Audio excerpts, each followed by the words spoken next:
বুঝি না আমি ব্যাপারটা।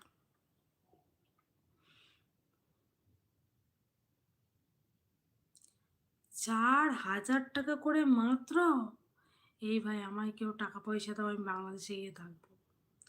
আর এই বাংলাদেশে থাকতে মানে এখানকার মানুষ ভয়ে টুপসে যাচ্ছে। কেন? তোমার এসআইআরে একটা গর্ভবতী মহিলাকে নাকি বাংলাদেশে পাঠানো হয়েছে। এই নিয়ে আমাদের শতাব্দী বিশাল দেখলাম, শতাব্দী রায় বিশাল হাঙ্গামা করছে, কিন্তু ঠিকই করেছে।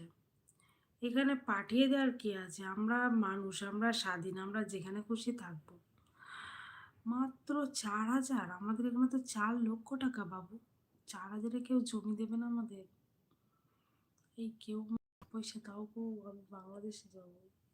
এই তো আমিও 1 বিঘে জমি কিনতে পারবো গো। হুম। আমার এই কানের দুটো দিলে মোটামুটি 15,000 টাকা হবে। তো 15, এই কানেরটার দাম 1 গ্রাম আছে, মোটামুটি 10,000 তো দেবেই, মানে ওদের লাভ রেখে। তাহলে তো আমি 2.5 বিঘে জমির মালিক হয়ে যাবে গো। আমার তো এই দেশে 1 বিঘেও জমি নেই গো। হুম। হায় ভগবান।